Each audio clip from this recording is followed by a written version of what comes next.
اچھا، یہاں پہ اب بات کیونکہ چل پڑی فرقہ واریت کی، مساجد کی طرف اشارہ ہوا کہ اختلاف کی جگہ بن جائے گی، تو اکثر ہم جب آخر الزماں کے بارے میں بات کرتے ہیں تو ایک شخصیت کا نام آتا ہے کہ جس کی طرف رسول خدا صلی اللہ علیہ وسلم نے اشارہ فرمایا اور کہا کہ میری اولاد میں سے مہدی آئیں گے۔ ہاں، تو میرا سوال یہ ہے کہ اب اگر شیعہ دیکھ لیں یا سنی، دونوں کا عقیدہ مہدی کے آنے پر ہے، اور یہ بھی ہے کہ مقام ابراہیم کے پاس سے وہ بلند ہوں گے، آواز اٹھائیں گے۔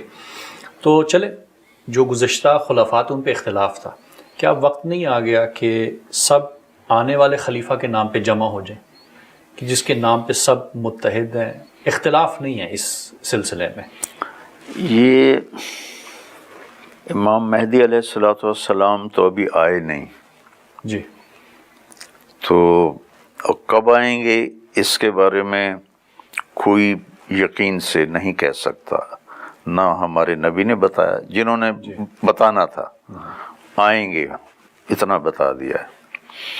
اور اہل سنت اور اہل تشیع میں یہ ایک اختلاف ہے کہ اہل تشیع کے نزدیک وہ امام حسین کی اولاد میں سے ہوں گے، اور اہل سنت کے نزدیک امام حسن کی اولاد میں سے ہوں گے، لیکن آنے ہونے میں کوئی اختلاف نہیں، نام کے اوپر اختلاف نہیں ہے، کوئی اختلاف اور جو نشانیاں ہیں وہ ان کے آنے میں کتنی دیر ہے وہ تو پتہ نہیں ہے۔ صحیح۔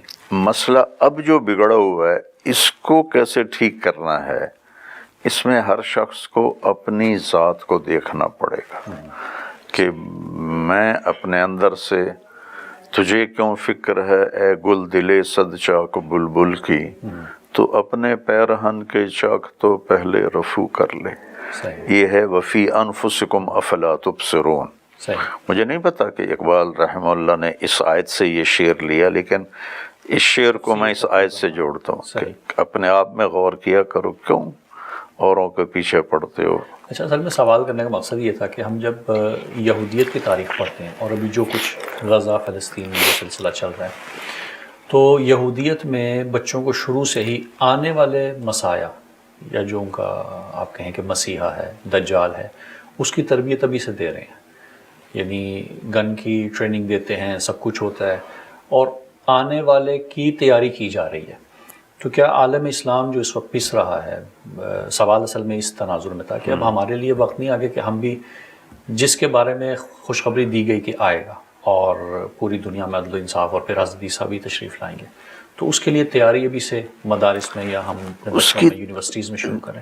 دیکھو نقوی صاحب، اس کی جو تیاری ہے نا، جی، وہ ہیں غیر مسلم، ان کے سامنے اب کوئی لائحہ عمل کوئی نہیں، کتابیں ان کی تبدیل ہو گئی ہیں، جی جی، اور ان کے چرچ کہاں سے کہاں پہنچ گئے ہیں۔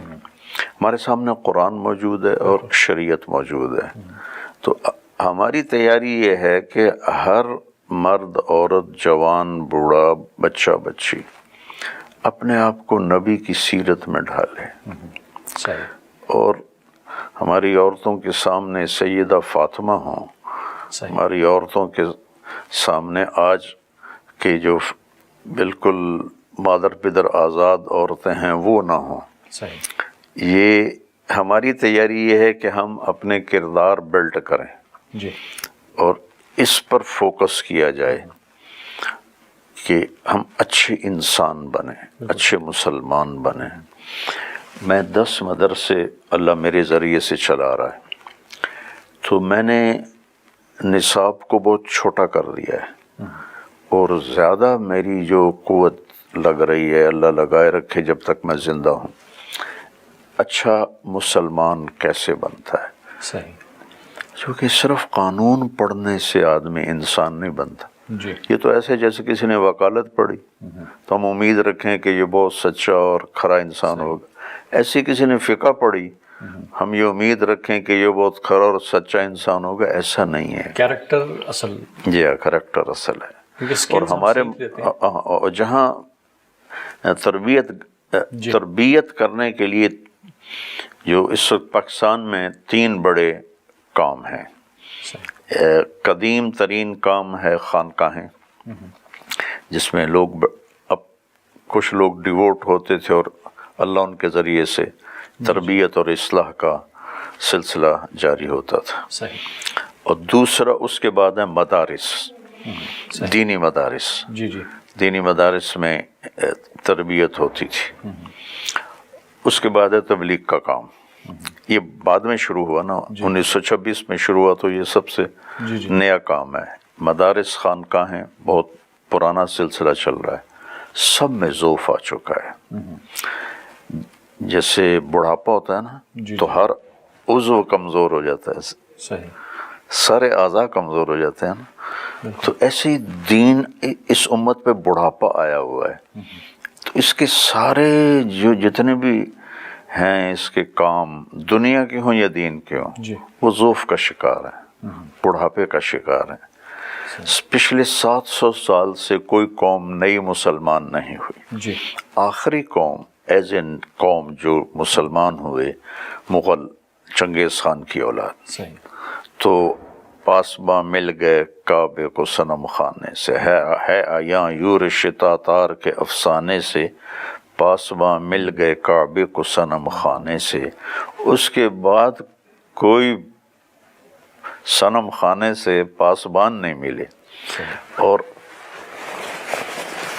پانی ٹھنڈا ہونے کا ایک طریقہ، گرم کرنے کا ایک طریقہ، سردیاں آج کل گیزر کا گرم پانی اس میں ڈالتے ہیں تو وہ ٹھنڈا بھی گرم ہو جاتا ہے. اس کا اصل علاج اس وقت یہ ہے، جو میں سمجھاؤں تاریخ پڑھ کے، اللہ کسی نئی قوم کو ہدایت دے گا اور وہ پورے جوش کے ساتھ آئیں گے، اور ہم جو بوڑھی قوم ہیں وہ ہمیں بھی گرما دیں گے. یہ جو مسلمان ہیں ان سے کوئی امید نہیں. صحیح.